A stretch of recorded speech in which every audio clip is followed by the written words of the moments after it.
Panaginip lang pala. Diyos ko, anong ibig sabihin ng panaginip kong yun? Hindi ba dapat sumama ko kay Sir Billy bukas? Anong dapat kong gawin?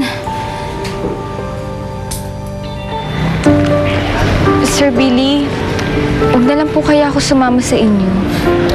Hindi ba napag-usapan na natin to? Oo nga po. Kaya lang... Huwag ka mag-alala. Hindi naman kita sasaktan eh. Mabait akong tao at sigurado naman ako hindi mo rin ako sasaktan, di ba? Tara. Teka. Ba't pala hindi ka nagpasundo sa bahay niyo? Nakakaligaw po kasi yung papunta sa amin. Baka maligaw kayo. Alam mo, inaalala ko kasi baka magalit parents mo eh. Baka hantingin ako ng tatay mo, tutukan niya ako ng shotgun. Wala na po akong tatay. Matagal na niya kaming iniwan ni inay. Sorry to hear that. Alam mo, maski ako, lumaki din ako walang tatay. Talaga po? Alam mo, wag na nating pag-aksayahan ng oras yung mga wala natong kwentang tatay. Basta sa susunod na lalabas tayo, ipapakilala mo sa mami mo, ha? May susunod pa po? Oo naman. Gusto ko palagi tayong lalabas. Gusto ko palagi tayong magkasama.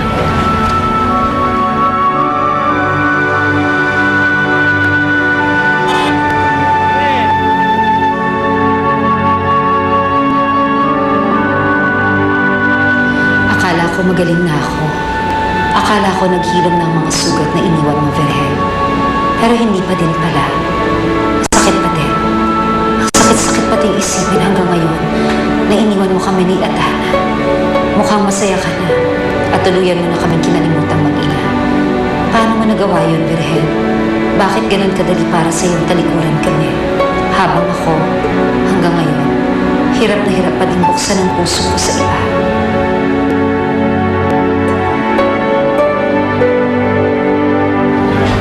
Sir Billy, saan mo ba tayo pupunta? I just want you to meet a very important person. Sino po? Ang mami ko. Sir, nakakahiya naman po. Ang yaman-yaman nyo. Tapos, Alam ganito ko. lang ako. Huwag kang mahiya. Halika na.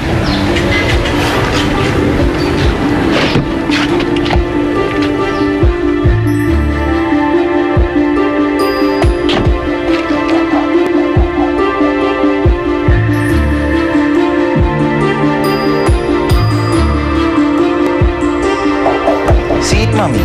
Andun po, nagmamadyong kasama ng mga amiga niya. Okay. Sir, huwag na po kaya tayong tumuloy. Sa ibang araw nyo na lang po ipakilala sa mami nyo. Oh, bakit? May mga bisita po pala kayo. Hindi man lang ako nakapagbihis ng ayos. Sus, okay lang yan. Tara. Sir, mukhang hindi nyo naman ako may pagmamalaki sa itsura kong to. Adana, ang gusto ko sa babae, simple lang. Alam mo bang ayoko ng mga babaeng overdress at sobrang kapal mag-makeup? Talaga po? Kaya mas okay na simple ka lang. Tapos yung hindi papansin, pero magandang-maganda pa rin. Kaya wag mo nang ikahiya yung sarili mo. Kasi para sa akin, ikaw pa rin yung pinakamaganda dito. Ano, payag ka na makilala si Mami?